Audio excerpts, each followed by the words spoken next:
and welcome to Worst Quality Crab, a podcast of Asian American stories and recipes from best quality hearts. I'm your host, Freesia Lee. Joining me, as always, is my husband and producer, Sam. Hello. Joining us this episode, we are very excited to have her. This has been a long time in the making. We are joined by Christina Wong Singh. Christina runs a consultancy that works with growth stage companies, helping them to optimize customer experience and operations resulting in higher revenue.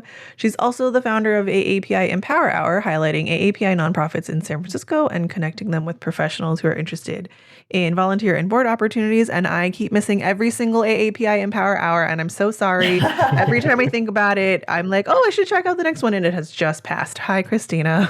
Hi guys. Hi. Great to be here. Great to talk to you. And yeah, long time coming for sure. I know. As all good things, they happen at some point.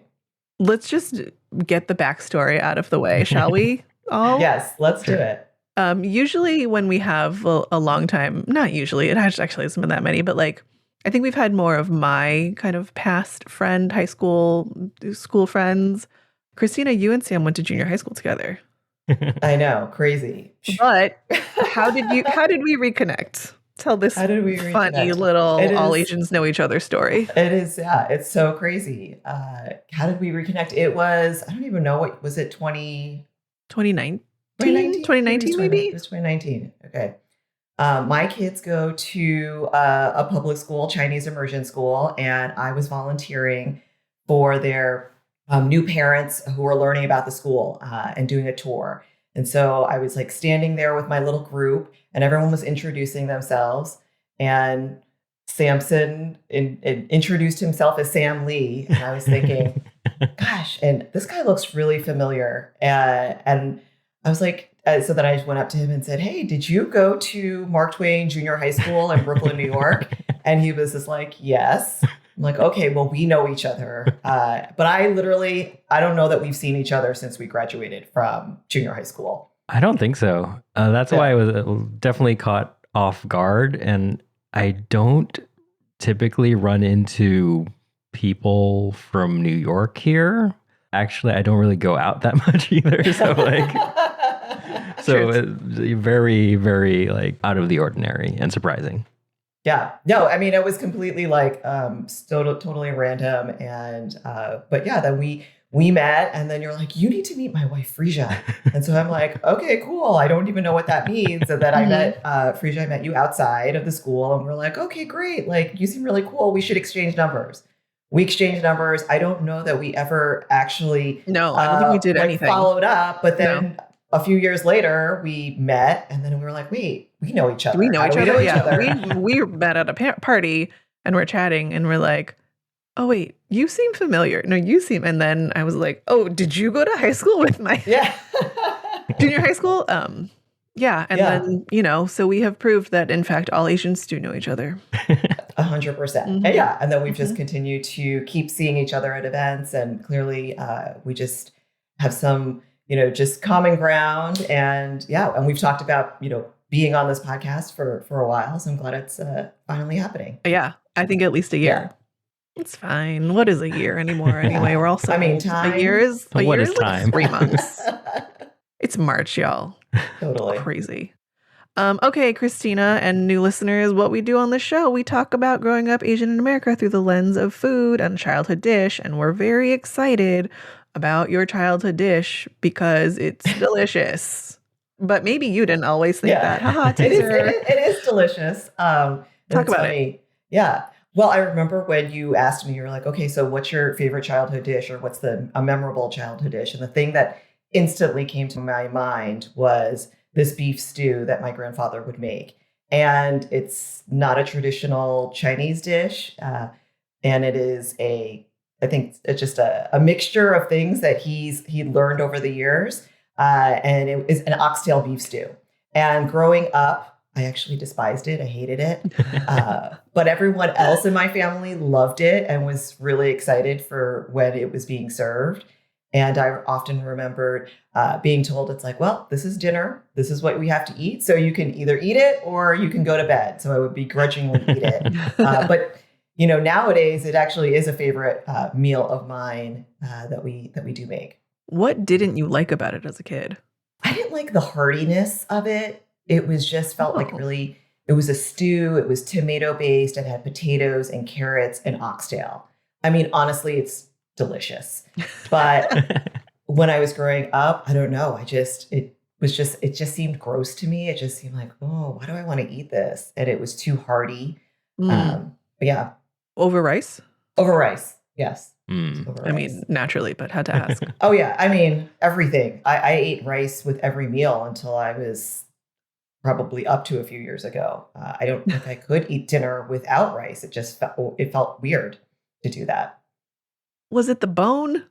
Because oxtail bones are like, you kind of got to work and they're, Yeah, you can work at it. I think it was probably a combination of all of the things, right? It was like you had to work at it and the potatoes, and it just felt very filling. But like I said today, it's like oxtail. I mean, delicious, so good.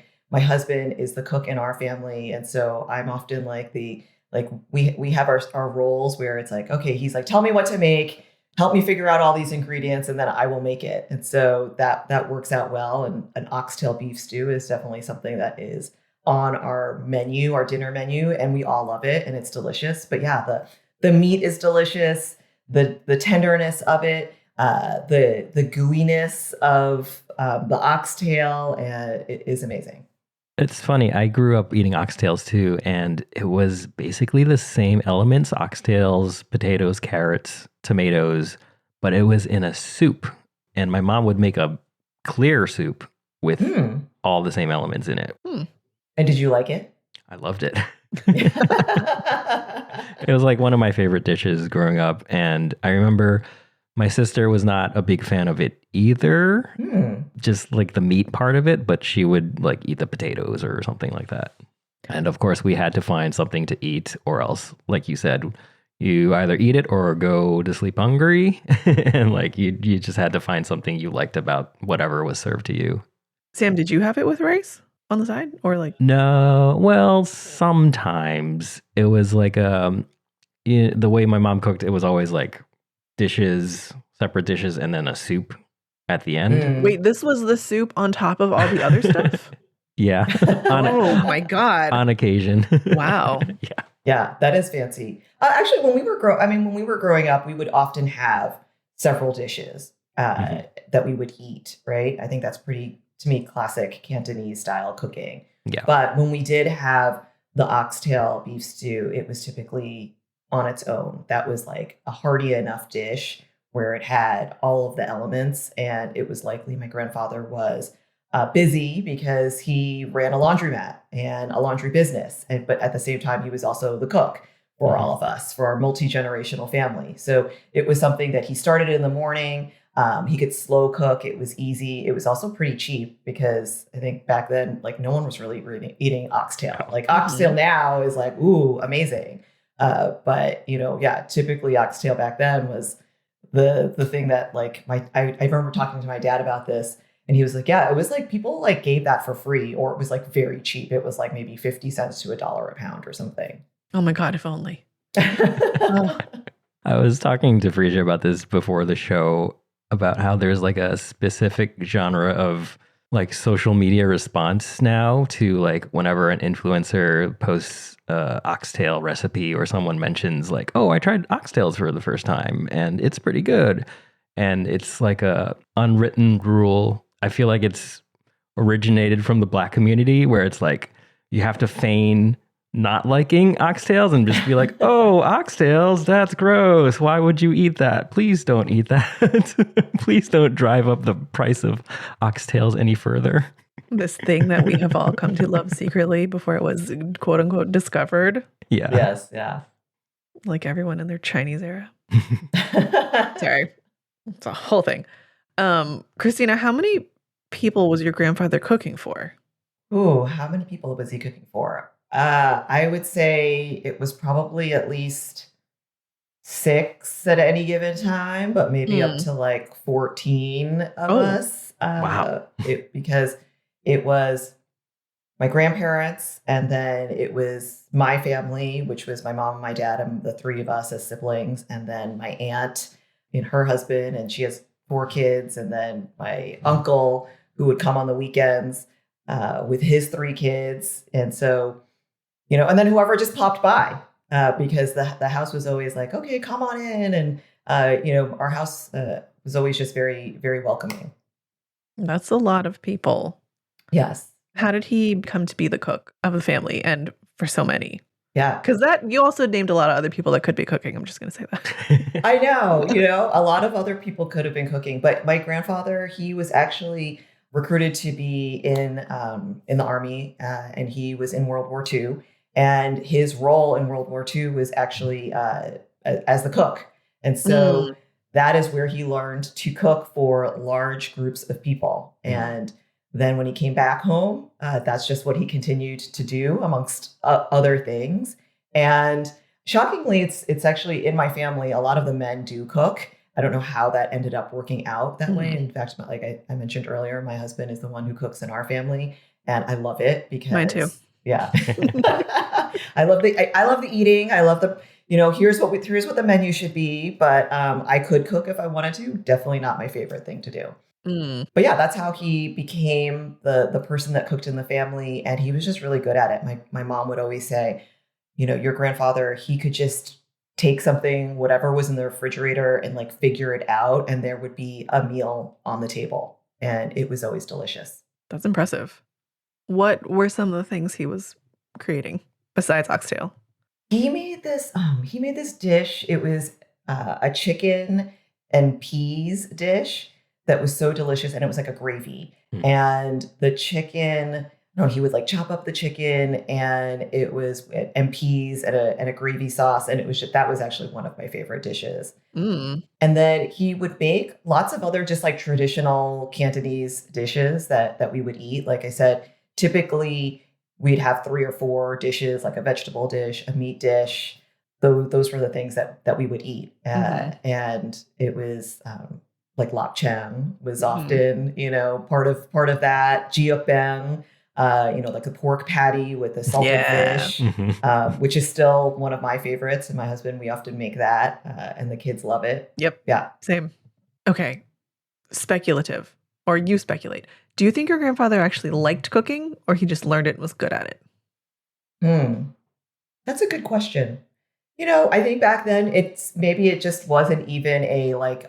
I think nowadays consideration. Is that a consideration? Like, is this my passion? It's just like, how do you survive? These are the things that you just do. I mean, I remember my grandfather, he owned a laundromat, and he worked 7 days a week until he was able to retire. And, he would often say, hey, you know what? Like, if I didn't work, I didn't get paid. And so I think it was one of those things where it's like, if I don't put food on the table, we're not eating. And in fact, my grandfather, after he did retire, and he was just doing the cooking and doing just like things around the house and helping to take care of us, he did end up getting sick, and he had a stroke. And so after his stroke, he really wasn't able to cook anymore or do anything. He was really bedbound. And then my mom had to be the one who had to learn how to cook, which was a very interesting endeavor, because later on in life, we didn't live together with my grandparents. We lived like 5 blocks away. And so every night we would go there and have dinner. And so my grandfather would cook for all of these different people. And so once he got sick, it became my mom's job to start cooking. And that was a very interesting experience. Did people come to your house? Was it like a No, then everyone kind of had to do it on their own because, also my mom was not a very good cook. She was trying to figure out, okay, like, here's the recipe. Here's like how I follow it. My grandfather, probably like, I think many people who cook in Asian households back then was very by feel. You put a little bit of this, you put a little bit of that. We never had recipes. No one wrote anything down. It was just, this is just how we make it. And it's delicious. How did you learn to cook then? Oh, I don't know that I know how to cook. I'm all about, okay, how can I make something in one pot with as few different like ingredients as possible?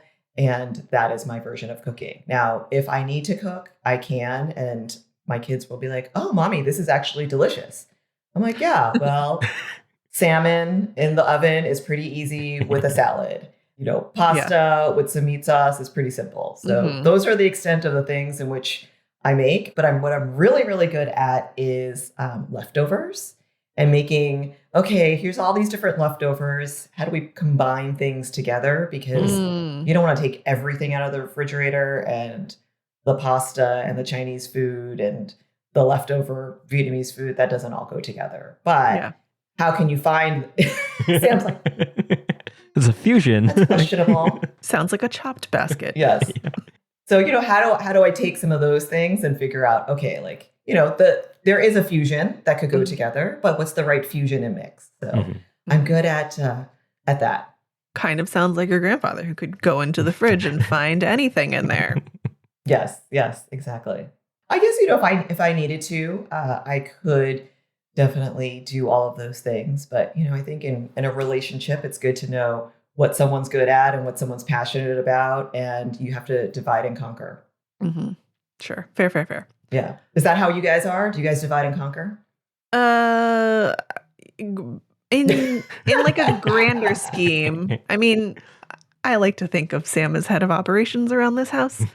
But in terms of cooking, like he does day to day and I'll do like holiday big things. So Thanksgiving Day, if we're not hosting, or even when we are, like I will have 5 dishes on deck and he's like cleaning the house. But weeknights, like he's probably doing things and I'm, with kids or coming home or whatever.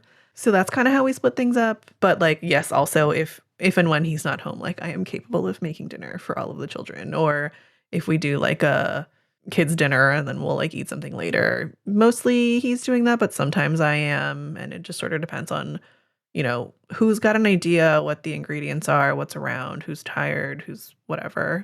So, I could pull my weight a little bit. Yeah. Sometimes. Yeah. That kind of sounds like what I do. It's like during the holidays, I'm like, ooh, I have a dish. Like, I love Thanksgiving. And so I'll make a sourdough stuffing, which I've just been making for forever. And I love that. Or if it's a holiday and I want to like be, daring, I'll try something new. And so that's like my opportunity to be able to do that. But I'm not quick. Like Jay is definitely like, he's like, okay, I can make something in like 30 minutes and figure it out. Mm-hmm. Okay. Going back to you when you were younger, what were your lunches like? Because if your grandfather's feeding 6 to 14 people, I'm not hearing like leftovers as an option. No, you know what? I don't really think there were leftovers. I mean, often when we were growing up, lunch was either school lunch because my parents were busy and they were like, yeah, just sorry. And actually, I think school lunch wasn't actually that bad. I actually do have fond memories of like Jamaican patties and sandwiches, the sandwich bar. So it wasn't that bad. But if we were to make lunch, it was sandwiches. And they were often like warm salami sandwiches and bologna, which is not my favorite, as you can tell in my description. Talk to me about a Jamaican patty, please. Sam knows what I'm talking about. Sam, you know what a Jamaican patty is. Okay. Yeah, Jamaican beef patty. It was so common in public school as part of a lunch that like I forget that it's not a normal thing for other people from different parts of the country. Clearly. But New York specifically, I don't know if they still do it, but in the 80s and 90s, there was like an option, which is like a beef patty. It's like minced meat inside a kind of a dough thing. Yeah, like a pastry shell. And it was like crispy and spicy-ish. Spicy. And the meat and inside was like spicy and just ground meat and very delicious. Yes. Yeah. Okay. So I'm down for a Jamaican. This sounds patty. like empanada, maybe. Kind of like an empanada. Okay. Oh. If you East Coast, if you're in, I don't know, or New York City public school kids, like they all know what a Jamaican beef patty is. Hey, listeners, if you've got a kid in New York's public schools, can you let us know if that's still on the menu? Thank you. Sam, I feel like someday our kids are going to grow up and their version of this is going to be like, do you remember when we had pupusas for lunch at public school? Exactly. Yes. Totally. Except pupusas are available at Costco. True. I mean, Jamaican beef patties, I think, were also available like in the freezer. Yeah, section, actually, I was going to say probably in a New York Costco. It's the same. Yeah. Oh, we should go survey in New York. Sorry, total tangent. But I would like to know. So do your kids bring school lunch or do they eat at school? They combination. It's hit or miss. We've developed a sometimes routine that we don't always keep, but I'm trying to, where like on Sundays we look at the menu for the week and then they tell us which days they'll eat school lunch and which days we need to like pack them something. Pupusas, usually they'll eat.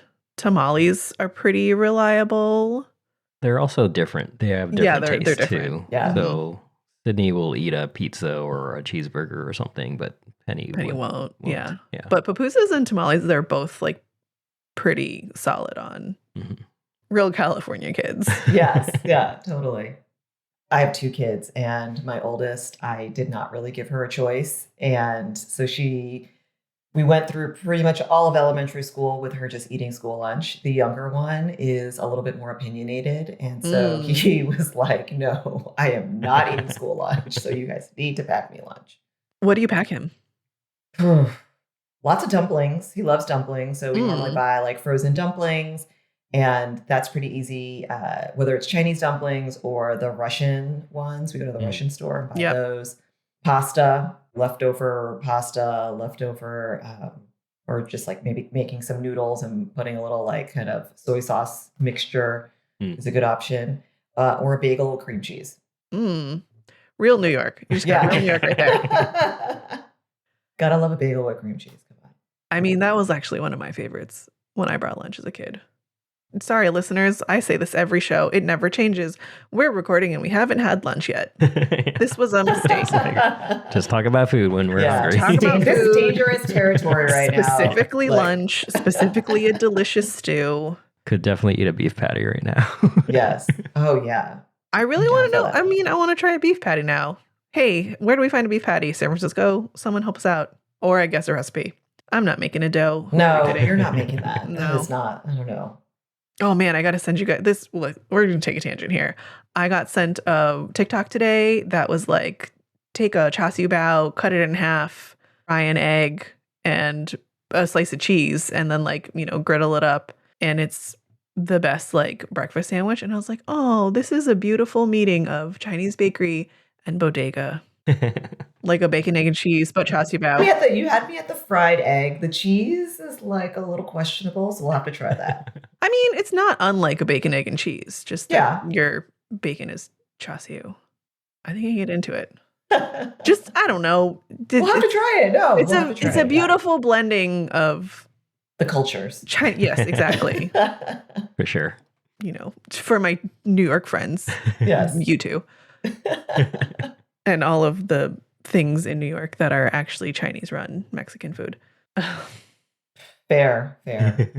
Wait, okay. I have to ask Christina, moving here. You've been here how long? Ooh, 21 years. This week is, I think yesterday was actually my 21st anniversary. Oh, congratulations. Yeah. How did you get here? What brought you here? How did I get here? Ooh. I never left New York. I, was obviously born and raised in New York. I went to college in New York, and then I started my career in advertising. And I started to realize, okay, I never left. I have this itch. I want to go somewhere. I want to try something different. And so I thought about what are all the different cities I could go to work in advertising. And I think the markets were like Boston, Chicago, LA, and San Francisco. And so LA, I was like, no, that was like an instant. No. Boston seemed too close. Chicago was an option, but San Francisco was just a place that just felt fun and actually where a lot of innovation was happening. And so innovation at the time in advertising, it was like we called it integrated or digital marketing. And so that was really where I wanted to be. And so I thought, okay, I'll come to San Francisco. I'll move here for 2 years. And then if I hate it, I'll move back to New York or I'll go to my next city. And look at me 21 years later, I'm still here and I love it. Okay. And now, Mexican food? Do you love it? I do. Oh. I mean, compared to, everywhere else. I mean, no, that's hands down. Like, I wouldn't even try to eat Mexican food in New York. I mean, I've tried, and it's to me, it's not as good. Yes, yeah. I say this because like this was a thing. Sam and I dated long distance for like 2 years, and I would like visit, and I was always just like, where's their Mexican food? Ugh. But there was one place that we would order from that I actually liked, and I would like want it again, and it was run by Chinese people. Yeah. Yeah. It just is so funny to me, and it's like not uncommon, but it feels somehow like even more pronounced in New York, like the number of restaurants that are like some ethnicity, not Chinese, run by Chinese people, or like something and Chinese food. Yes. Yes. What was that like for you guys growing up? I don't think that I knew that. I don't think that that was like a thing. It was just like, this food's good. This is what we're eating. In fact, I mean, I don't know that I really had a diversity of palate of eating until I was probably in high school or later, because I mean, we really didn't go out to eat very often. We didn't really have enough money to be able to do that. Like I said, my grandfather was often cooking for us. The things that I did eat when I was growing up, my grandmother, there was a Jewish deli that was down the block from us, and knishes from this Jewish deli, delicious. And actually, to this day, it's very hard to find this specific knish.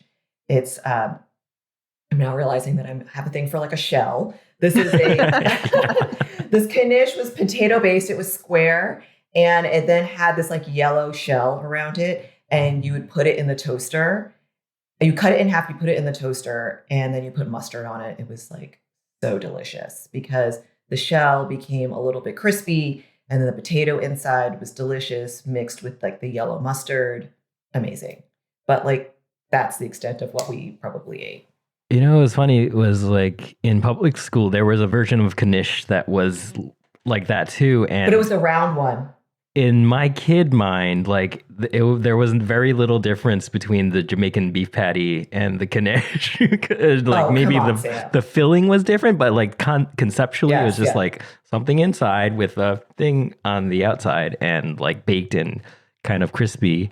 And like it's just interesting growing up in New York. You're like kind of unknowingly bombarded by these different foods, and it's just kind of second nature to you.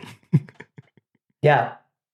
I think the ones though were in school were the round ones. And so then it wasn't as crispy. Oh, now you're talking like physics. Yeah. And geometry.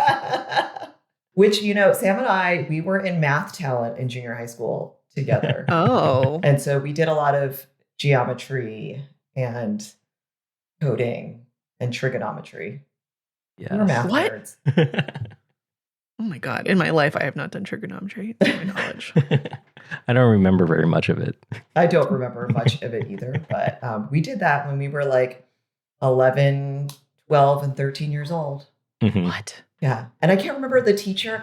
What was the teacher that we had? He had glasses and he was kind of balding, and he was like really hyped and amped on like we would do this like trigonometry, and then the goal would be that we'd make these like 3D figures, and so we'd had to figure out the math. A truncated dodecahedron. It was like, oh my God, the ultimate, like the final project type thing. Okay. Wow. Silence. Wow. I'm learning a lot. Yes. You guys didn't go to the same high school, though. No. What high school did you go to? I went to Brooklyn Tech. I went to Midwood. That's some New York stuff. I don't know. Were there a lot of Asian kids in your junior high? I would say so. Yes, but it depended. I think it also was dependent on what talent you were in, because we went to a gifted and talented school. You had to take a test to get in. And so there were all these different specialties. There was like math talent, science talent, dance talent, sports talent. So like music talent, all of these different things. And I'd say in math talent, which is what Sam and I were in, it was probably predominantly Asian, predominantly Chinese, I think. Bunch of nerds. Bunch of nerds. I mean, this is me just being super dumb and being like, tell me what New York was like. But I'm curious because, you know, I grew up here, and all the schools that I went to, because I went to Chinese immersion, and then I went to like, you know, magnet high school, like it was predominantly Asian for me, my whole education, but also kind of neighborhood based too. And so like, the neighborhoods here, we know which neighborhoods are like heavily Asian and which ones aren't and things like that. But then in New York, it's crazy because Sam told me that he would like take the train super far to go to high school, and everybody's all mixed up, and it seems just like so much for what are children, essentially, even big ones, children. And so that's where I'm like, but tell me what it's like to be a child in New York. Like, how does that work? Because it seems just like a lot. I think compared to San Francisco, it's just size is just New York is so much bigger, and there's just so much more people and different types of people. And I think that's just the main influence of the differences, I guess.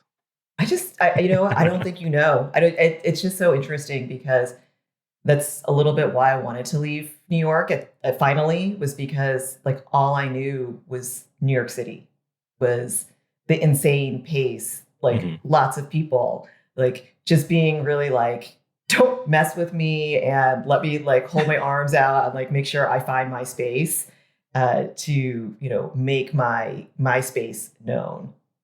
So I don't think that we really knew any better. And even in school, I mean, when I went to junior high school, I had to take this school bus that I'd have to walk, a few blocks away from my house, and had to go catch the school bus. And I think this school bus was like at 6:30 or 7:00 in the morning. It was like pretty early.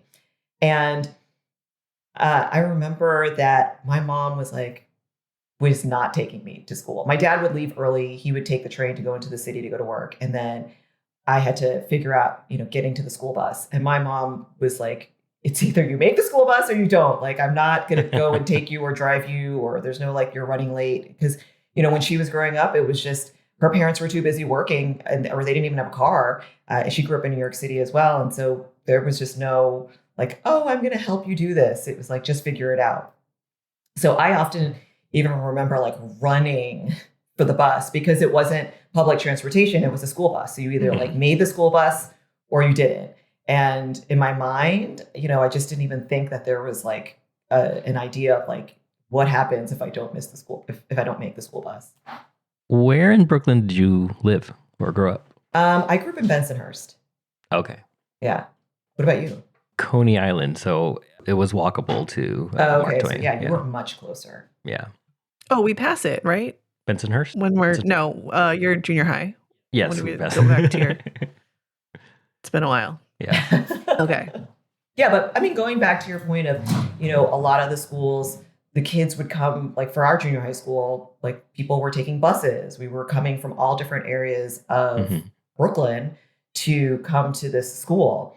And so it was really interesting where we all lived in different places and came together. But in some ways it was great because you got to see diversity and you got to meet other people. But also in some ways it still became and stayed very insular to your culture or to the people that, resonated with you, because that's just what you knew. And I don't know that it was, again, at that time, a very like, hey, learn about diversity or learn about other people. Or maybe it was, and, I was just like in my little bubble. Yeah, I don't think it was specifically called out, but you're kind of just thrown in there with different people and you had to adapt. Yeah. Basically. And all you math nerds gravitate towards each other. Yeah, we just did. Christina, why did you put your kids in Chinese immersion? I ask because we didn't, and I think about it. Yeah. Ooh, why did I put them in Chinese immersion? Because I think that, one, my husband's Indian. And so I wanted to ensure that we can maintain the culture on both sides.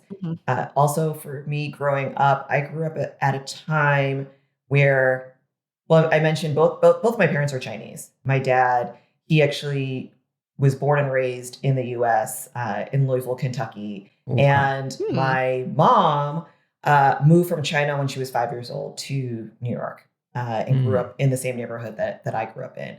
And so at the time that they were both growing up, it was very much assimilate to be Americans, don't speak Chinese. And so when they had us, their Chinese was okay, but it wasn't great. And so then as I was growing up in a working class neighborhood, which was becoming more Chinese, I actually was often made fun of because I was the girl who was Chinese, who looked Chinese, but I didn't really understand Chinese. I wasn't as Chinese as everybody else. And that was really an interesting experience. It was really hard for me to like understand my identity.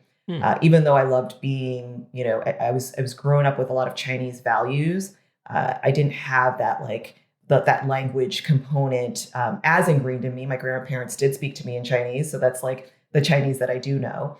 And so then, having moved to San Francisco and a lot of my family still being in New York, I wanted, and then my husband being Indian, I wanted to make sure that my kids could maintain some sense of the Chinese culture, whether that was from a language or a cultural perspective. And so that was really important to me, especially Cantonese versus Mandarin, because my family background is actually Toisan, which is closest to Cantonese. And so that was really the decision for why. Also, when we went to tour the school did feel very community focused, and it wasn't just like a harsh, I think traditional Chinese can often be very rote, very like what I like to call color inside the box versus color outside the box. And I felt like the school that we ultimately got into was really open, or more open to outside thinking, to just preserving the culture and having kids learn in their own way. And so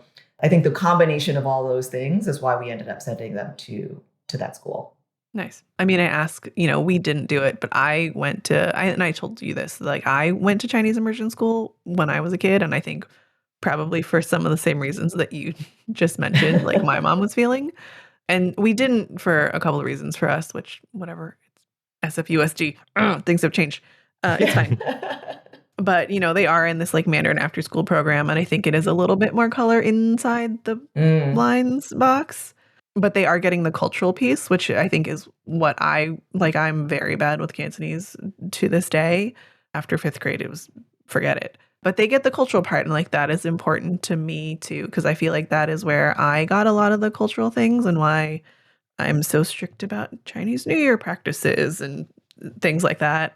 But yeah, you have mixed Asian kids. And so that's a different kind of ball game, I think.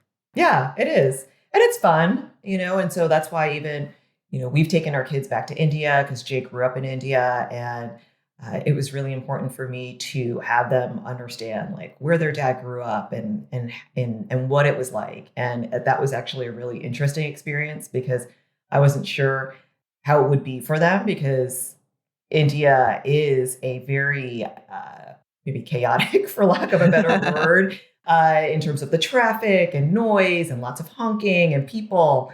And my son, who's now 8, but at the time when we went, he's probably around 5 years old. I wasn't sure like how that experience would be for him, if it would just be too overwhelming. And he actually loved it. And I was like, okay, you are a true Indian man at heart. Like he just embraced all of the honking and the motorcycles. He loves cars. So it was, instead of it being overstimulating, which I thought it might be, it was like this was his place and he loved it. And so he still talks about it. He's like, I can't wait to go back to India. Awesome. Yeah. That's cute. Younger generations, they're this sort of like, I'm not half, I'm 100.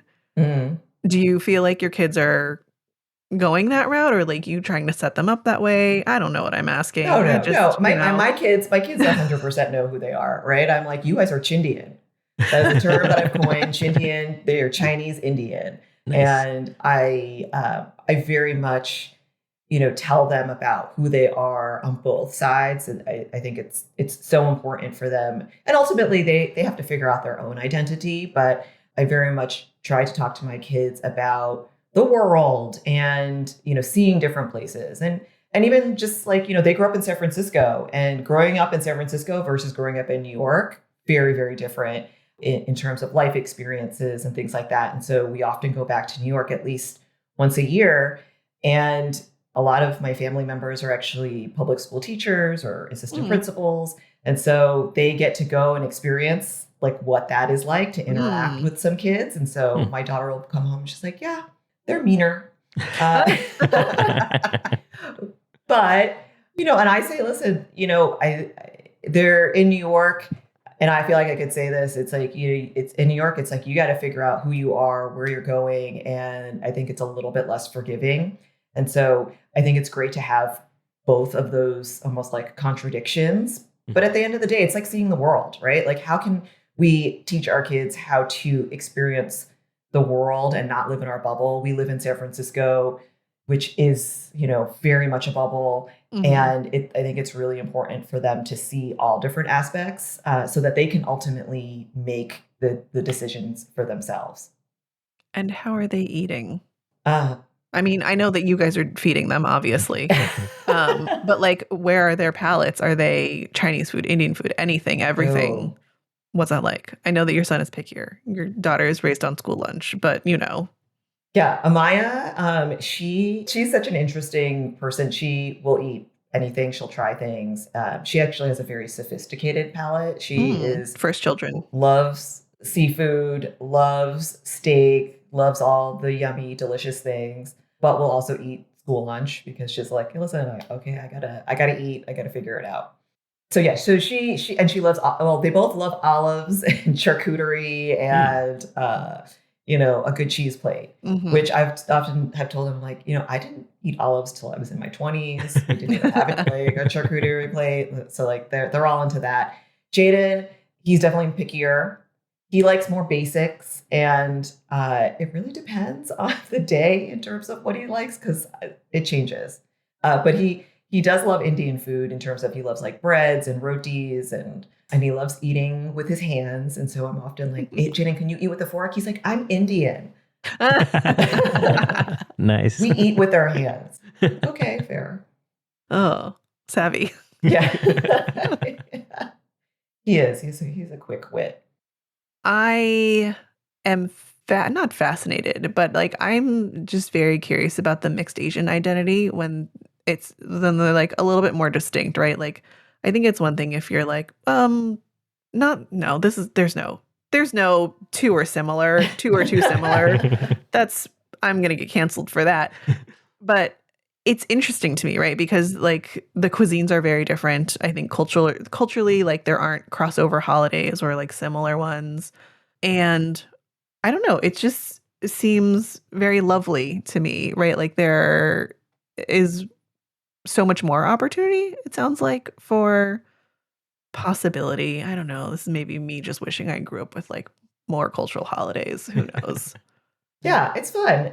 I think I didn't know if you told me that I was going to end up marrying someone, Indian, that was like not like what I thought I saw in the cards. That was just a complete fluke. And, it just becomes this is the person that you meet. And, there's a synergy and there's, a level of, hey, it works.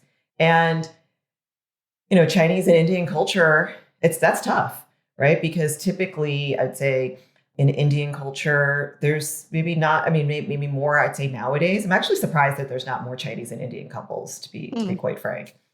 But, I think Jay and I, we get along on many other levels beyond just our culture, because I think, and maybe it's from a cultural perspective. I grew up in a really large family, and Jay grew up in a really large family as well. And we grew up in very large families with opinionated family members and always like a lot of people around us. And so I think that's one of the areas where we overlap is we just love that like festive, large family cultural dynamic. And we love food and we love celebration. And so whether that is a particular based off of our cultures or just this is just how we grew up, like that is definitely something that we have a common ground in. And I remember when I met his family, they were like, oh, is it weird that there's so many people here and they're asking you all these questions? I'm like, oh no, you should come to my family. This is like exactly how it is. It's like an interrogation. There's like people that are in your business, want to know what's happening. And, it's just always like a fun family gathering. So, when Jay met my family, it was the same way. And I think we both get along really well also because we're our own independent people. While there are things that we overlap in, there's also things where it's like, okay, I can go to an event or a family, party, and he can go off and like figure out who he's talking to and what's happening. I do think it's interesting because, they have people often say like, oh, all Asian people look alike or all Chinese people look alike. And I'm like, no, they don't. Like I could totally tell. But, from the Indian culture perspective, I wasn't as used to that. So to be honest, it's still sometimes hard for me to decipher like who's who. And I think he sometimes feels the same way. So I think it's just also what you're just ultimately, have been exposed to. Christina, this was great. I just want to hear you guys talk about like some New York shit some more. I guess because we haven't been to New York in so long that I'm like, I miss it. Tell me about New York. But you guys, you have to go back to New York. It's so fun. We have so many children. I know. There's so hard. So many of them. They're so little. Yeah. When it's that littlest one. We really hard. threw a wrench into things. It's fine. She's very cute. This has been great. We, of course, will keep talking off podcasts because we are friends and we keep running into each other at events. Probably another one soon. But for our listeners and they want to find you or AAPI Empower Hour, where can people find you? Yeah. So as we mentioned kind of at the beginning of this podcast, I started a quarterly networking happy hour called AAPI Empower Hour, where we highlight AAPI nonprofits in San Francisco and bring together other professionals to learn about volunteer and board opportunities. So find us on Instagram, find us on LinkedIn, and you can also find me on Instagram and LinkedIn, and would love to connect and learn more about people. Amazing. Listeners, thank you so much for listening to all this like New York stuff, mostly driven by me, honestly. So that's something for me to really consider now that I'm thinking about it and saying it out loud. Side note, when Sam and I were dating long distance, one of us was going to move and I wanted it to be me. And then I would have lived in New York, but that didn't work out. And so maybe that's where this is coming from. It's fine. I live here. I like it here. But anyway, listeners, thank you so much. We will get up some version of Christina's recipe, but also it's, oxtail beef stew, which, by the way, I think it's not like a classic Chinese dish, but I feel like it kind of is in that so many of us make it and know it, that it's like a very Chinese American Well, apparently dish. It is. I didn't think it was, but the fact that Sam was like, oh no, my mom made some version of that with the same ingredients, I guess it is. Yeah, I feel like in my family, there's a version of it too. Okay. Anyway, love it. Wait for me to bring this up while we're closing out the show instead of first thing. But anyway, we'll get up some version of that recipe, and please don't drive up the price of oxtails making this, but it is delicious, and they really are. Listeners, if you want to find us online, you can find us at worstqualitycrab.com. You can find us on Instagram at worstqualitycrab, or if you'd like to email us, we haven't gotten one in a while, worstqualitycrabpod@gmail.com. And we'll talk to everybody next time. Thanks so much. Bye, y'all. Bye. Thanks. Bye.